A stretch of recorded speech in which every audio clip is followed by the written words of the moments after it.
अरे तो आहे ना, एवढा घुम्या आहे ना, त्याची 10 वाक्य बोलल्यावर एखादं वाक्य बोलतो तो. किंवा त्या बाईंना बोलायला अगदीच कमी लागतो, म्हणजे रस्त्यानं जाताना साधं ओळख दाखवण्याचा सोडा हसत पण नाहीत बघून. किंवा याचं ना शाळेत गेल्यावरच कसं होणार आहे कळत नाही मला. म्हणजे आत्ता पण घरी कोणी पाहुणे जरी आले ना तरी आतल्या खोलीत जाऊन लपून बसतो तो.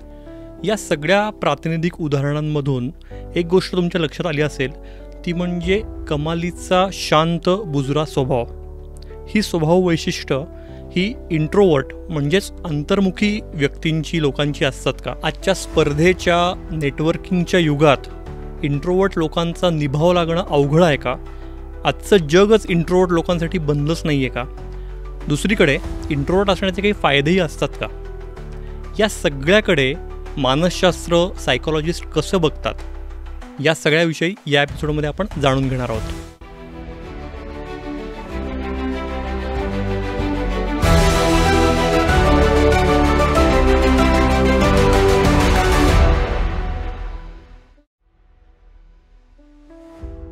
नमस्कार, मी निरंजन मेढेकर. देहवनच्या या नवीन एपिसोडमध्ये तुमचं खूप मनापासून स्वागत. आणि आज आपल्यासोबत आहेत गौरी जानवेकर. गौरी, मनापासून स्वागत आहे तुझं देहवनमध्ये. थँक्यू. गौरीविषयी सांगायचं म्हणजे ती सायकॉलॉजिस्ट आहे, सायकॉलॉजिकल काउन्सिलर आहे आणि गेल्या 19 वर्षांपासून प्रॅक्टिस करते आहे. पुण्यातल्या वेगवेगळ्या शाळांशी ती जोडलेली आहे समुपदेशक म्हणून. तर त्याच्यामुळेच हा थोडासा हटके असा विषय घेतलेला आहे आज आपण, की इंट्रोवर्ट ही लोकं नेमकी कशी असतात. कारण ती अगदी लहान मुलांपासून ते प्रौढांपर्यंत सगळ्यांनाच मला वाटतं तू काउन्सिलिंग करतेस. तर तुझ्या पाहण्यात अशी लोकं खूप येत असणार आहेत. तर त्यांची स्वभाव वैशिष्ट्य काय असतात, त्यांची चॅलेंजेस काय असतात, आणि जे मी इंट्रोमध्ये म्हणलं की आजचं जग हे इंट्रोवर्ट लोकांसाठी बनलंच नाही आहे का, असं सगळं जाणून घ्यायचं आहे. आपण सुरुवात करूया गप्पांना. इंट्रोवर्ट असणं, अंतर्मुखी असणं नेमकं काय असतं? अंतर्मुखी असणं म्हणजे तुम्हाला एनर्जी कुठून मिळतीये हे खरं तर मानसशास्त्रीय भाषेमध्ये बघितलं जातं. हा ले पर्सन कसा बघतो हे आधी मी सांगते आणि मग सायकोलॉजिकल ॲनालिसिस सांगते. जनरली माणसांकडे असं बघितलं जातं की जी माणसं कमी बोलतात, जी फार लोकांमध्ये नसतात, एकटी राहतात, खूप काळ त्यांना एकांत आवडतो, खूप वेळ विचार करतात आणि मग बोलतात, किंवा खूप विचार करून मग निर्णय घेतात, अशी सगळी माणसं म्हणजे इंट्रोवर्ट माणसं. तर ही त्यांचं आपण म्हणूयात की लक्षणं दिसतात. तर कॉग्निटिव्ह विचार केला तर आधी विचार करणं आणि मग बोलणं. एनर्जी कुठून मिळते तर सॉलिट्यूडमधून एनर्जी मिळते, म्हणजे एकटं राहण्यातनं एनर्जी मिळते या माणसांना. लाऊड थिंकिंग खूप कमी वेळा करतात, आधी विचार आणि मग बोलणं असं होतं. असं आपण त्याचे टप्पे पाडू शकतो. लाऊड थिंकिंग कमी करतात म्हणजे नेमकं? म्हणजे मनात आलं की बोलणं, हे लक्षण बहिर्मुखी माणसांचं आहे. अंतर्मुखी माणसं असं करत नाहीत. तर प्रामुख्याने ही लक्षणं अंतर्मुखी माणसांची दिसतात. अच्छा, पण मग इंट्रोवर्ट असणं एखादा माणूस हे नैसर्गिक असतं का, त्याला आलेले अनुभव, त्याचं अपब्रिंगिंग, त्याचं संगोपन या सगळ्यावर ठरतं की तो माणूस, ती व्यक्ती अंतर्मुखी होणार आहे का बहिर्मुखी होणार आहे? आता नैसर्गिक म्हणजे काय तर बायोलॉजिकल अशा अर्थाने तू विचारतोय ना. हो. तर बायोलॉजिकल हे मुख्यतः कारण आहे त्याचं. तर आता थोडासा जर इतिहास बघितला ना की कसा मानसशास्त्रात त्याचा अभ्यास झालेला आहे, तर 19व्या शतकात पहिल्यांदा याचा उल्लेख झाला. 1921 साली एक पुस्तक आलं सायकोलॉजिकल टाईप नावाचं. कार्ल युंग नावाचा मानसशास्त्रज्ञ होता, ज्यांनी असं मानलं की 2 माणसं वेगळी दिसतात आहेत बरं का. इंट्रोवर्ट आणि एक्स्ट्रोवर्ट माणसं हे वेगळ्या प्रकारे वागतात आहेत. त्याचं असं म्हणणं होतं की यांची एनर्जी घेण्याच्या प्रकार वेगळे आहेत. म्हणजे आपण काहीतरी स्टिम्युलसवरती जगत असतो. उदाहरणार्थ बघ, आपण आत्ता बोलतोय, काहीतरी आवाज आला म्हणजे तो स्टिम्युलस आहे आणि आपण पटकन तिकडे बघणार, म्हणजे उद्युक्त करणं आहे. तर हे उद्युक्त करणं जे आहे ते इंट्रोवर्ट आणि एक्स्ट्रोवर्ट माणसांचं वेगळं असतं का, अशी पहिली मांडणी केली ती कार्ल युंगने केली. ती 19व्या शतकात केली. नंतर काम झालं ते हान्स आयझेंक नावाचा सायकोलॉजिस्ट होता, त्यांनी पहिल्यांदा मांडलं, त्याला एक स्ट्रक्चर दिलं युंगच्या अभ्यासाला, आणि तो पहिला माणूस होता जो म्हणला की याला बायोलॉजिकल कारण आहे. म्हणजे हे फक्त तुम्हाला माणसं आवडतात का माणसं आवडत नाही एवढा फरक नाहीये. मेंदू वेगळा आहे इंट्रोवर्ट माणसांचा आणि एक्स्ट्रोवर्ट माणसांचा. हे मांडणारा पहिला माणूस म्हणजे हान्स आयझेंक. हा खूपच काय म्हणून महत्त्वाचं संशोधन असं म्हणायला लागेल आपल्याला. त्यांनी थिअरी मांडली पहिल्यांदा आणि मग त्याच्यावरती बरंच संशोधन न्यूरोसायन्समध्ये झालेलं आहे. तर हे खूपच महत्त्वाचं संशोधन आहे. त्याच्यावरती नंतर एक टेस्ट झाली. टेस्ट देऊन कळू शकतं की माणसं इंट्रोवर्ट आहेत का एक्स्ट्रोवर्ट आहेत. आणि आता तर गुगलवरती पाहिजे तितक्या टेस्ट आहेत की तुम्ही समजू शकता की काय आहे. पण तुझा प्रश्न की मुख्य कारण काय, तर बायोलॉजिकल कारण आहे. मेंदू वेगळा असतो. हा मुद्दा खूप इंटरेस्टिंग वाटतो की मेंदूच वेगळा असतो इंट्रोवर्ट लोकांचा आणि एक्स्ट्रोवर्ट लोकांचा. थोडं एक्सप्लेन करशील? हा म्हणजे बघ, सगळ्या ज्ञानेंद्रियातनं आपल्याला वेगवेगळी माहिती आपलं शरीर घेत असतं आणि ते मेंदूपर्यंत पोचवलं जातं आणि त्याचा अर्थ काढला जातो. तर आपल्या मेंदूमध्ये मिडब्रेन, ब्रेनस्ट्रीम आणि पोन असा जो काही एरिया आहे, तर मिडब्रेन जो आहे त्याच्यामध्ये एक आहे एरिया ज्याला म्हणतात रेटिक्युलर ॲक्टिव्हेशन सिस्टीम, RAS. तर त्याचं स्टिम्युलेशन किती आहे याच्यावर ठरतं की तुमची उत्तेजना आणि उद्दीपन कुठल्याही गोष्टीचं किती होईल. तर ते जे RAS आहे ते इंट्रोवर्ट लोकांचं तिथे जास्त उद्दीपन असतं, स्टिम्युलेशन जास्त होतं. तर एक्स्ट्रोवर्ट माणसांचं ते कमी होतं कुठलंही स्टिम्युलस आतमध्ये आल्यानंतर. हे नंतर थॅलॅमसकडे जातं. थॅलॅमस आपला रिले स्टेशन आहे आणि थॅलॅमसकडनं कॉर्टेक्सकडे जातं. कॉर्टेक्सचे स्वतःचा प्रत्येकाचा एक असोसिएशन एरिया आहे, म्हणजे त्याचे अर्थ काढले जातात. तर कॉर्टेक्स जो कॉर्टिकल एरिया आहे, म्हणजे जो दिसतो आपल्याला मेंदूचा भाग, तोही जास्त स्टिम्युलेट होतो इंट्रोवर्ट माणसांचा एक्स्ट्रोवर्ट माणसांपेक्षा. हो. हा फरक आहे इंट्रोवर्ट आणि एक्स्ट्रोवर्टमध्ये. पूर्वी मानलं जायचं की एकूण अराउझल लेवलच, इंटरनल अराउझल लेवल इंट्रोवर्ट माणसांचे जास्त आहे.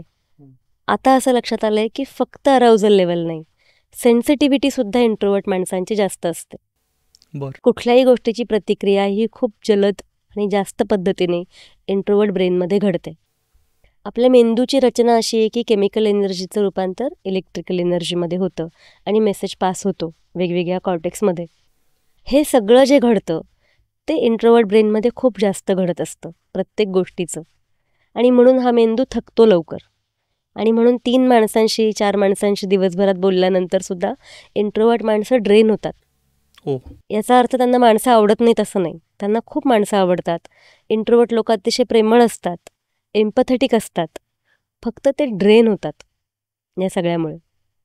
पण म्हणजे मी जे सुरुवातीला म्हणलो ना की आपल्या एकूणच समाजात अशा लोकांना थोडंसं काय म्हणतात त्याला की वाळीत टाकणं, हा शब्दप्रयोग करायची चुकीचा असेल, पण तो घुम्याचा आहे किंवा बोलायलाच लागत नाही, अशी जी लेबलं लावली जातात, तर त्याचाही त्यांना मग त्रास होतो असेल. म्हणजे आपला समाज अशा लोकांना स्वीकारत नाही सहजासहजी, असं जाणवतं. आता असं जाणवायला लागलं आहे की तुम्ही सतत व्हिजिबल असलं पाहिजे, ही आताची समाजाची गरज आहे. आणि पुन्हा सगळा समाज सारखा नाही आहे ना. तू पुणे मुंबईसारख्या शहरातून थोडं लांब जा, ग्रामीण भागात जा, माणसं शांतपणे काम करणारी आहेत अजूनही. त्यांना सारखं बोलायला आणि सारखं काहीतरी दाखवायची गरज नसते. तर जितका व्हिजिबिलिटीकडे लक्ष देणारा समाज आहे तिथं इंट्रोवर्ट्स माणसांचं जरा जगणं अवघड झालं आहे खरं. त्याचं कारण तुम्ही सतत बोललं पाहिजे आणि सतत काहीतरी केलं पाहिजे अशी गरज असते, तर ते कारण असू शकतं. पण मुळातले इंट्रोवर्ट माणसं मेंटली हेल्दी असतात, या जजमेंटचा त्यांच्यावरती परिणाम होतो. म्हणजे आता आपण इंट्रोवर्ट लोकांविषयी बोलतोय, तर मग आता त्याच्या एक्स्ट्रीम अपोजिट एक्स्ट्रोवर्ट लोक नेमकी कशी असतात? हां, मगाशी मी त्या RASचा जो उल्लेख केला, हो. तिथलं स्टिम्युलेशन बहिर्मुखी माणसांचं कमी असतं. आणि म्हणून काहीही करण्यासाठी त्यांना एक्सटर्नल स्टिम्युलेशन घ्यावं लागतं. लोकांशी बोलून त्यांना एनर्जी मिळते, कारण इंटरनल स्टिम्युलेशन मुळातच कमी असतं. आणि मग उठून काहीतरी करायचं आहे, दिवसभराचे काही प्लॅन्स आहेत, तर ते त्यांना जमत नाही. इंटरनल मोटिवेशन कमी मिळतं आणि म्हणून सतत लोकांशी बोलून बोलून ते एनर्जी घेत असतात आणि मग सतत बोलत राहतात, 10 माणसांना भेटत राहतात, सण खूप साजरे करतात, सारखे लोकांना बोलवतात आणि 10 लोकांना बांधून असणारी माणसं म्हणजे बहिर्मुखी माणसं, ज्यांना कधी कधी असं वर्णन होतं की पार्टी की जान, यांच्याशिवाय कुठले कार्यक्रम होत नाहीत. अशी जी माणसं असतात ती बहिर्मुखी माणसं. सतत शेअर करणं ही त्यांची मेंदूची पण गरज असते, मेंदूचीच गरज असते. आणि म्हणून बहिर्मुखी माणसं अंतर्मुखी माणसांना सतत टीका करत राहतात की तुम्ही बोलत नाहीत. खरं तर ही गरज बहिर्मुखी माणसांची आहे. सारखं बोलत राहणं. अंतर्मुखी माणसांची गरजच नाही आहे. पण मग जेव्हा रिलेशनशिपमध्ये अशी लोक असतात की एक अंतर्मुखी आणि एक बहिर्मुखी आहे, त्यांचं काय होतं नेमकं, म्हणजे सँडविच होतं ना. म्हणजे सुरुवातीला ते छान वाटत असतं, कारण बहिर्मुखी माणसाला बोलायला खूप स्पेस मिळते. समोरचा माणूस फक्त ऐकूनच घेत असतो आणि नंतर वाटतं हा फक्तच ऐकतोय, काहीच बोलत नाहीये. त्याच्यावरनं जास्त भांडणं व्हायला लागतात. किंवा एका घरात 2 माणसं असतात. सकाळी उठल्या उठल्या बहिर्मुखी माणूस एकदम फ्रेश झालेला असतो आणि त्याला उठल्या उठल्या खूप बोलायचं असतं. अंतर्मुखी माणसाला चार्ज व्हायला जरा वेळ लागतो. त्याला असं वाटतं की माझी स्पेस हवी, अर्धा तास जरा कोणी बोलू नका. इथं बहिर्मुखी माणसाला ते चैन पडणं शक्यच नाही, अर्धा तास न बोलणं. त्यातनं वाद होऊ शकतात. बरं. तर हे जर नीट समजून घेतलं ना ब्रेन कसं काम करतो, तर वाद नाही होणार. पण म्हणजे अपोजिट पोल्स अट्रॅक्ट जे म्हणतो आपण, तर मग अंतर्मुखी आणि बहिर्मुखी अशा जोड्या जमतात का? जमल्या तर त्या टिकतात का? काय? एक तर जमताना बहुतेकदा अशाच जोड्या जमतात. एक्स्ट्रोवर्ट आणि इंट्रोवर्ट. त्याला पण इंटरेस्टिंग खूप थिअरी आहे, जे मी कार्ल युंगचं नाव घेतलं. हो. त्यांनी याच्याबद्दल बरंच लिखाण केलेलं आहे. तर हो, अशीच माणसं एकमेकांकडे अट्रॅक्ट होतात, अशाच जोड्या तयार होतात. टिकतात का नाही हा स्वीकाराचा मुद्दा आहे. एकमेकांचा जो फरक आहे तो किती नीट स्वीकारला जातो त्याच्यावर ठरतं की ते टिकतील का नाही. आता इंट्रोवर्ट आणि एक्स्ट्रोवर्ट, तर यांच्यामधली पण एक कॅटेगरी असते, मला वाटतं ॲम्बिवर्ट म्हणतात त्यांना. तर प्रमाण समाजात कुठल्या लोकांचं जास्त असतं, इंट्रोवर्ट, एक्स्ट्रोवर्ट का ॲम्बिवर्ट? पहिल्यांदा ॲम्बिवर्ट म्हणजे काय, आता हे पण आपण म्हणजे जर आपण स्केल मानली ना 1 to 10 आणि हे RASचं इन्स्टिम्युलेशनची लेवल जर मानली, तर 10 जर हायेस्ट असेल, 10 हा हायेस्ट पॉईंट आहे, तर RASचं स्टिम्युलेशन लेवल हायेस्ट म्हणजे तो इंट्रोवर्ट आहे. अच्छा. RASचं स्टिम्युलेशन हे खूप लोएस्ट किंवा कॉर्टिकल स्टिम्युलेशन हे लोएस्ट आहे, तो टोकाचा बहिर्मुख माणूस आहे. त्याला सारखी बाहेरून एनर्जी घ्यावी लागते.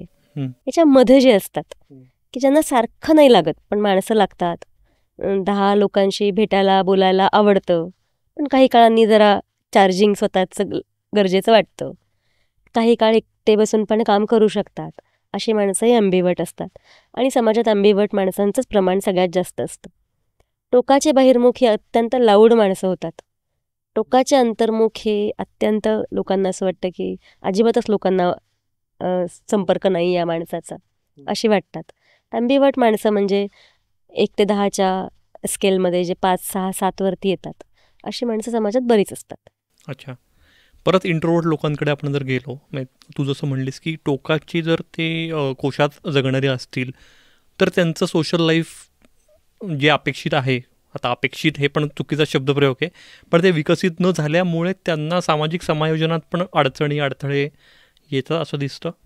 नाही तसं, कारण 2 वेगळे मुद्दे आहेत. इंट्रोवर्ट असणं आणि सोशल एन्झायटी असणं. बरं. हे 2 वेगळे मुद्दे आहेत. तर इंट्रोवर्ट माणसाची गरज नाही आहे एवढी सारखं स्टिम्युलेशन घेण्याची. त्याच्या जवळची 3-4 माणसं असतील आणि तीच आयुष्यभरासाठी असतील, तर त्याला फार काही नाही फरक पडत. तो शांतपणे आपापलं काम करत राहू शकतो. ऑफिसमध्ये सुद्धा जवळची 2 माणसं त्याची असू शकतात. ह्या समाजाच्या व्याख्या आहेत की खूप माणसं, सगळीकडे ओळखी जाईल तिथे. हो. ह्या समाजाच्या सक्सेसच्या व्याख्या आहेत.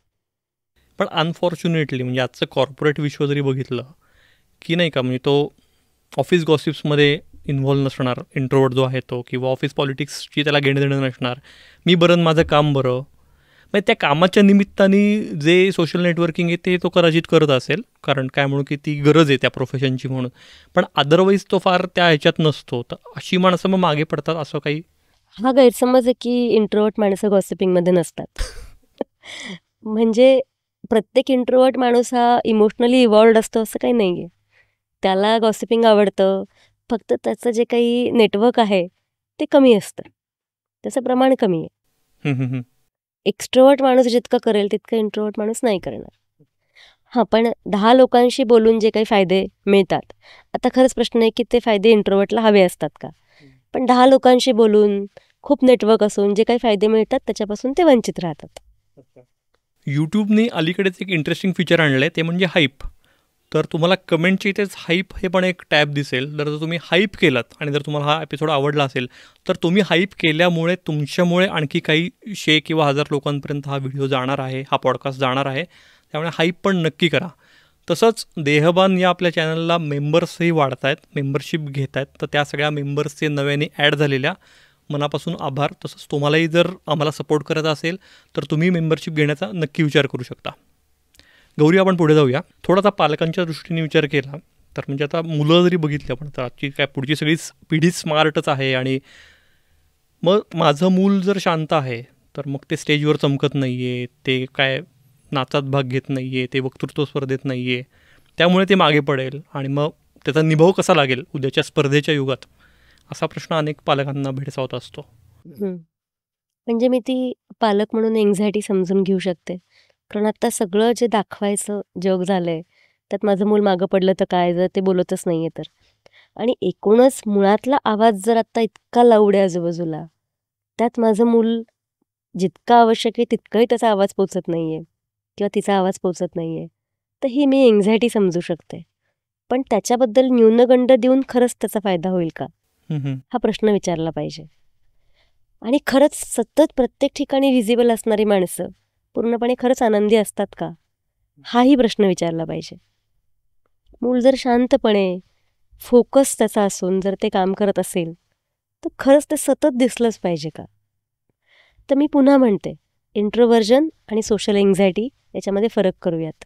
मला असं वाटतं की हा मुद्दा थोडासा अजून आपण यावर बोललं पाहिजे की म्हणजे बऱ्याचदा ती गल्लत होते की सोशल एन्झायटी आहे म्हणजे मूल बुजरा आहे किंवा शाय आहे म्हणजे ते इंट्रोवर्ट आहे असा समज केला जातो. मूल किंवा मोठा माणूस आहे तर काय नेमकी तफावत काय, म्हणजे सोशल एन्झायटी असेल तर म्हणजे बोलायची इच्छा आहे, ॲप्रोच व्हायची इच्छा आहे पण होता येत नाही, हा मुद्दा आहे तो. सोशल एन्झायटी म्हणजे खूप इच्छा आहे पण आपल्याला जज केलं जाईल असं वाटतं. आणि त्या जजमेंटच्या भीतीमुळे माणूस वेगळा राहतो. आतून असं वाटत असतं की उत्तर दिलं पाहिजे, 4 मित्र पाहिजेत, पण आपल्याला नाकारलं जाईल जर आपण पुढे गेलो तर. हे जिथे वाटतं ना तिथे पालकांनी जरूर मदत करावी मुलाला, शिक्षकांनी मदत करावी त्या एन्झायटीच्या पलीकडे जायला.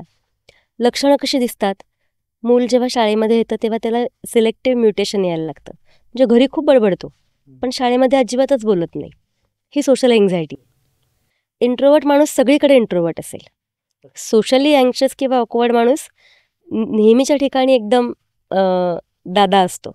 म्हणजे ते मूल आईवडिलांवरती दादागिरी करत असतं, रागवत असतं, चिडत असतं. पण शाळेत आल्यानंतर सिलेक्टिव्ह म्युटेशन ज्याला म्हणतात, बोलता येत नाही, ती साईन आहे सोशल एन्झायटीची. आणि तिथे नक्की मुलामध्ये बदल झाले पाहिजेत. हा मुद्दा खरंच खूप महत्त्वाचा आहे. म्हणजे जर सोशल एन्झायटी असेल एखाद्याला, म्हणजे ते मूल असेल किंवा मोठा माणूस असेल, त्याला मदत ही केली पाहिजे. तर ही मदत सायकॉलॉजिकल काउन्सिलिंगमधनं, काही थेरपीजमधनं पण मिळू शकते. अगदी. आणि अजून एक, सॉरी मी इंटरप्ट करतो, पण कुठल्या प्रसंगांमुळे, घटनांमुळे ही सोशल एन्झायटी डेव्हलप झालेली असू शकते. अगदी. म्हणजे लहानपणापासून जेव्हा मूल काहीतरी व्यक्त करतंय आणि मोठ्या माणसांनी त्याला कुत्सितपणे हसलं असेल, ह्युमिलिएट केलं असेल, मूल सतत चुकीचंही दाखवलं असेल, त्याला काहीच करता येत नाही, सारखे सूचना सांगितल्या असतील, तर सोशल एन्झायटी डेव्हलप होऊ शकते. सोशल एन्झायटी ही ह्युमिलिएशनच्या भीतीने तयार होते. अच्छा. तर पहिला प्रश्न, काउन्सिलिंगनी यांना मदत होते का, तर नक्कीच थेरपीने माणूस त्या एन्झायटीतून बाहेर पडू शकतो. तर सोशल एन्झायटी अशी गोष्ट आहे जी बदलली पाहिजे, इंट्रोव्हर्जन अशी गोष्ट आहे जी स्वीकारली पाहिजे. आणि या दोन्हीमध्ये फरक झाला पाहिजे.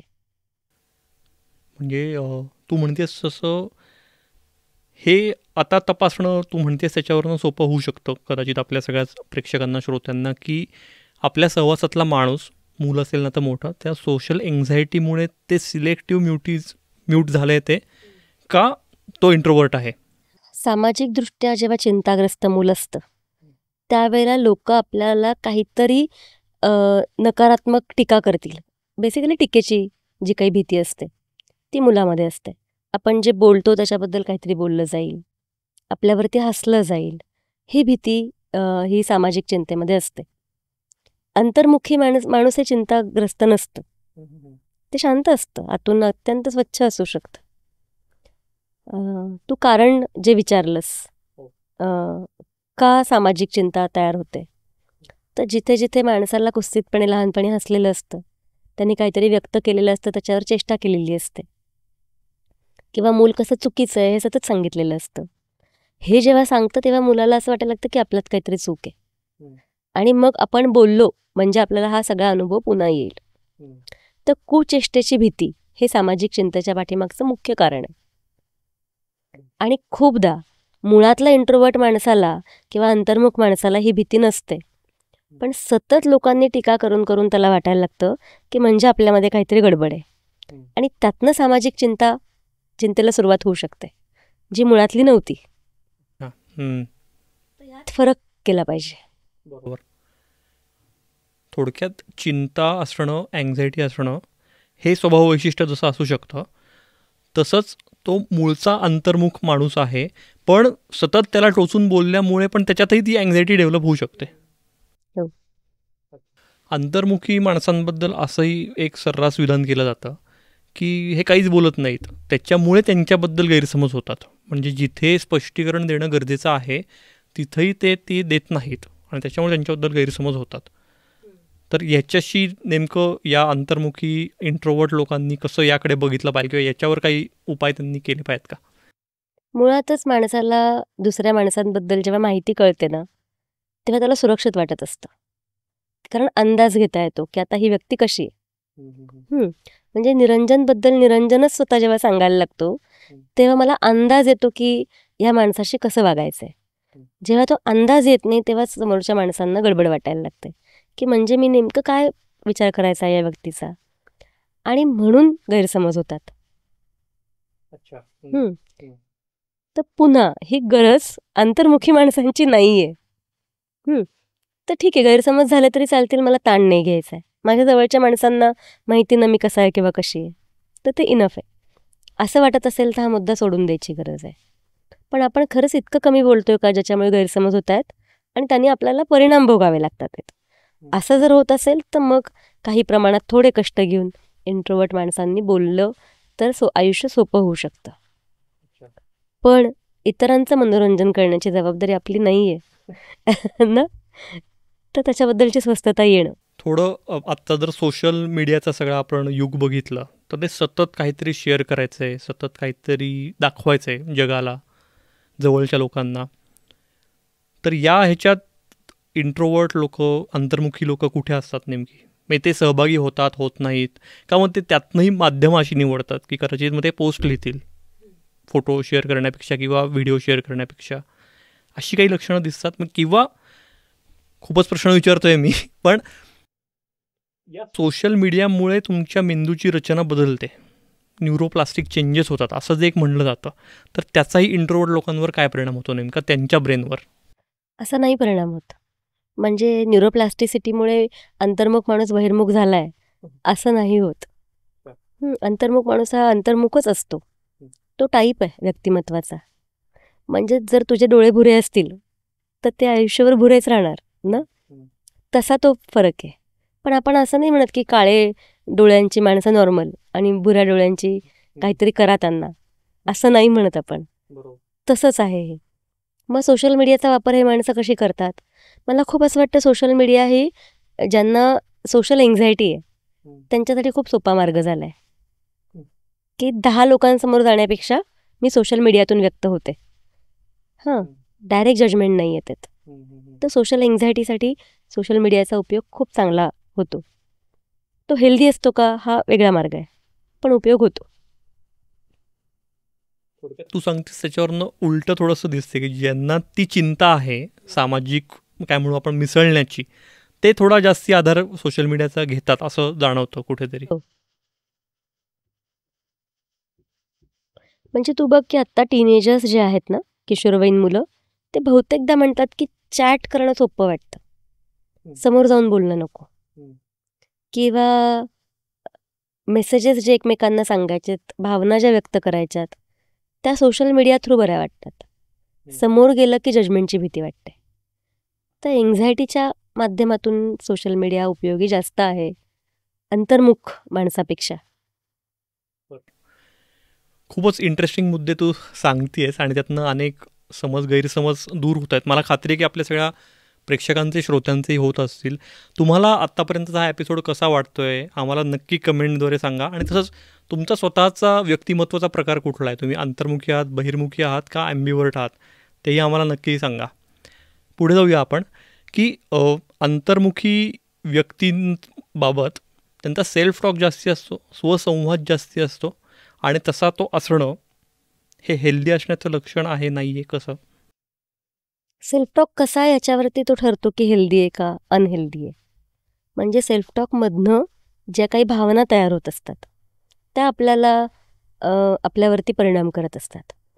सेल्फ टॉक जास्त असतो का, तर मुळातच मी सुरुवातीला म्हटलं तसं खूप विचार केला जातो आणि मन निर्णय घेतले जातात. तू बघशील तर ह्या लोकांना विचार करायला खूप काळ लागतो, पण एकदा घेतला निर्णय की बदलत नाहीत. बहिर्मुखी माणसं आधी निर्णय घेतात मग विचार करतात. हा मोठा फरक आहे आणि म्हणून बहिर्मुखी माणसांना खूपदा पश्चाताप होतो की आपण तो निर्णय नव्हता घ्यायला पाहिजे. म्हणजे अगदी साधं उदाहरण याचं की जब वी मेट मधली गीत जी आहे ते बहिर्मुखी व्यक्तिमत्वाचं अगदी की विचार न करताच बोलायचं आणि मग आपण का बोललो याचा नंतर विचार करायचा. हे बहिर्मुखी माणसांचं लक्षण आहे. तर अंतर्मुखी माणूस विचार करायला खूप वेळ घेतो आणि मग निर्णय घेतो आणि मग तो शक्यतो बदलत नाही. तर अशा अर्थाने सेल्फ टॉक चालतो का, तर हो, बराच चालतो. पण तो अनहेल्दी असतो का, पुन्हा त्याचं रूपांतर जर चिंतेत झालं तर तो अनहेल्दी आहे, नाही तर नाही आहे. म्हणजे शांत लोकांना सतत असं घरच्यांकडनं म्हणलं जातं की अरे तू असं दाबून ठेवू नकोस काही, तू मोकळा हो, तू बोल घडाघडा. तर मी यात तथ्य नाही आहे फार की ते बोलून त्यांना रिलीफ वाटेलच असं नाही आहे, कारण त्यांची घडणच तशी आहे थोडक्यात. नाही, म्हणजे ज्या गोष्टी बोलायला हव्यात, आतमध्ये खूप काहीतरी चालू आहे, बोललं की बरं वाटतं. आणि अंतर्मुखी माणसं ते बोलतात पण, फक्त त्यांना सेफ स्पेस लागते. सुरक्षित वाटलं की अंतर्मुखी माणसं बोलतात आणि आपल्या माणसांसोबत बोलतात. पण पुन्हा मनात आलं ते सगळं बोललं पाहिजे, हे आत्ताची गरज आहे. हे आता खूप वाढलेलं आहे.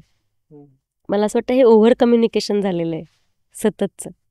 शांतपणे एखादी व्यक्ती काम करत राहतीये, विचार करत राहतीये, तर नेमका प्रॉब्लेम काय आहे? का सगळंच बोललं पाहिजे? लाईफस्टाईल डिसीज जर बघितले आपण, आय नो की तुमची मेडिकल बॅकग्राऊंड नाही आहे, पण तरी पण BP, डायबिटीज जे ताणामुळे निर्माण होणारे अशा ज्या व्याधी आहेत, तर त्याच्यामध्ये पण असं काही डिफरन्शिएशन दिसतं की जी माणसं शांत आहेत किंवा अंतर्मुखी आहेत, जे विचार करून निर्णय घेतात, त्यांना कदाचित ताण कमी असतील जगण्यातले. मला असं वाटतं की खूप गोष्टी आहेत ना याच्यामध्ये. म्हणजे तुमची जीवनशैली कशी आहे, तुमचं नातं कसं आहे, तुम्हाला इतरांशी किती अर्थपूर्ण पद्धतीने जोडता आलेलं आहे, तुमचं कामाशी नातं कसं आहे, हे सगळ्या गोष्टींवरती ठरतं की तुम्हाला हे लाईफस्टाईल डिसिजेस होतील का नाही.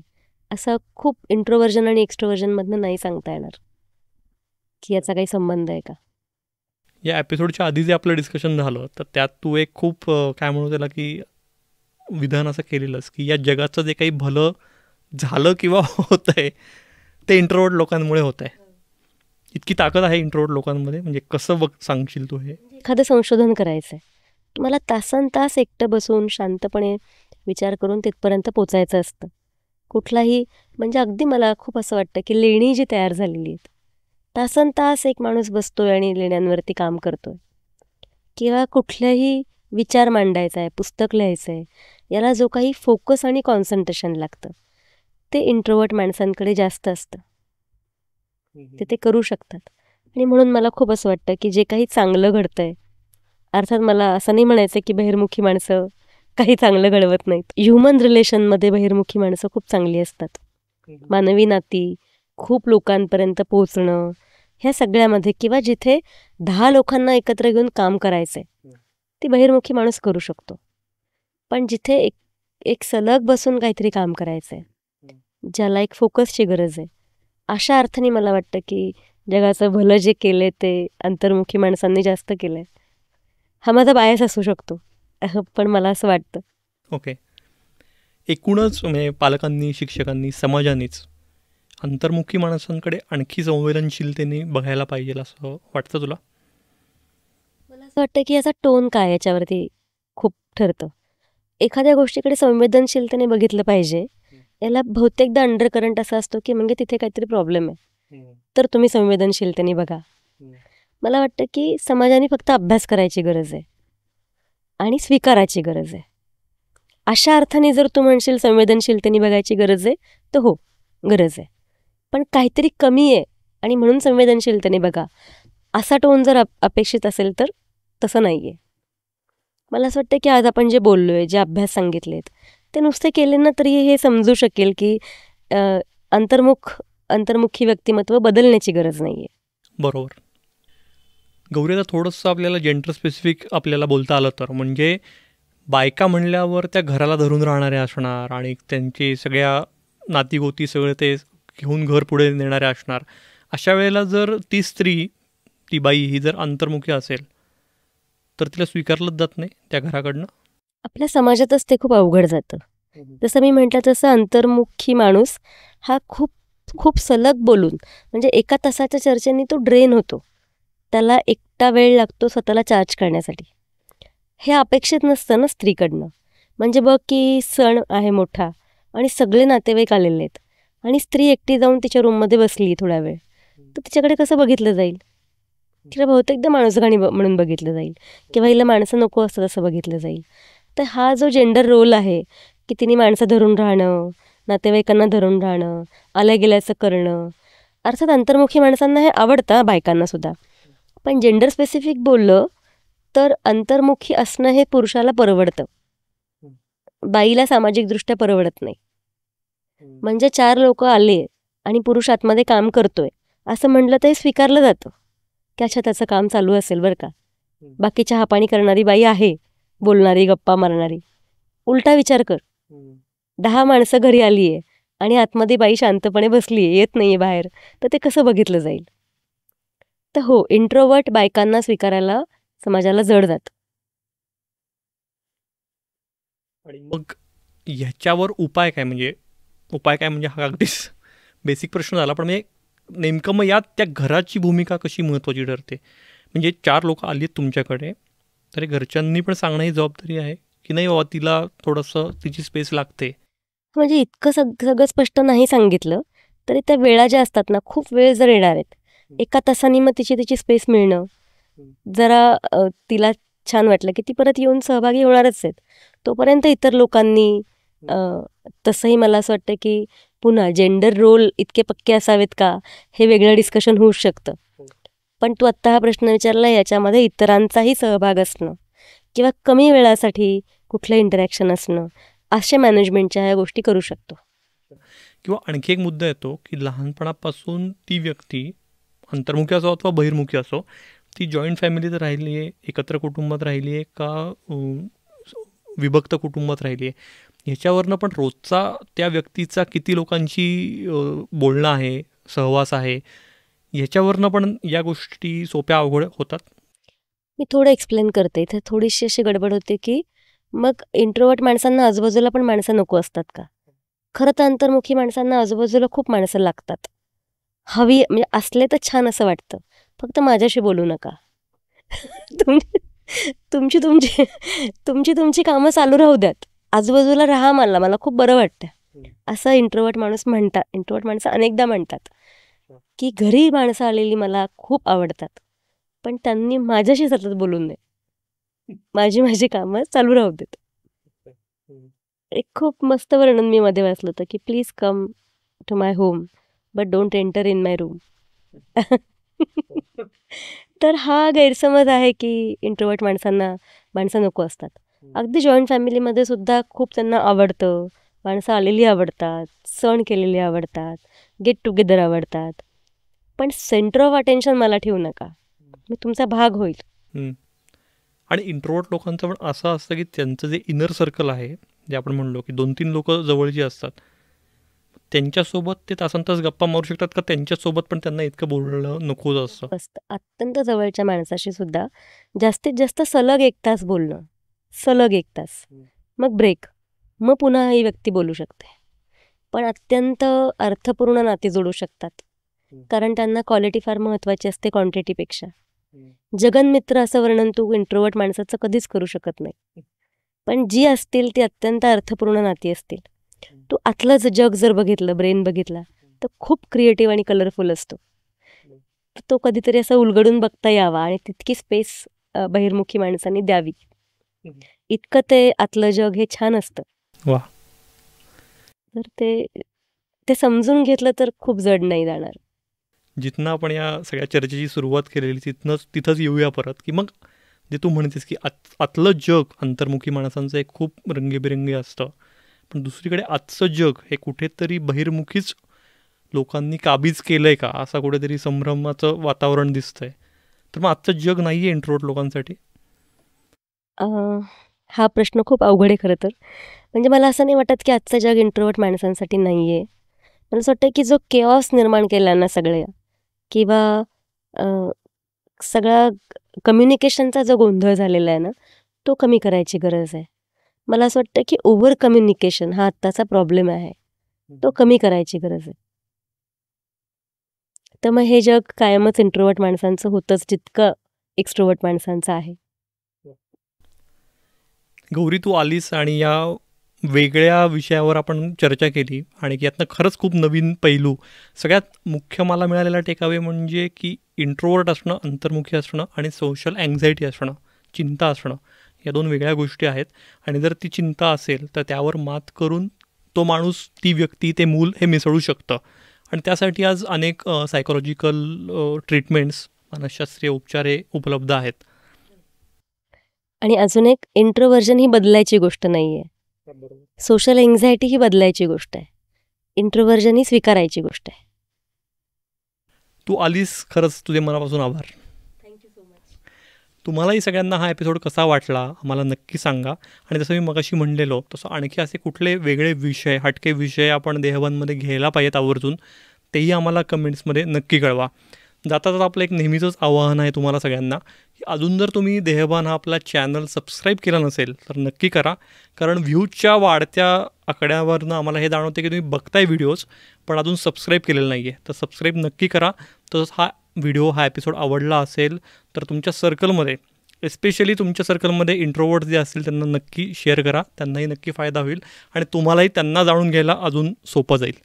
भेटूया पुढच्या गुरुवारी अशाच आणखी एखाद्या महत्त्वाच्या इंटरेस्टिंग विषयावर गप्पा मारायला. बघत राहा आणि ऐकतही राहा देहभान पॉडकास्ट.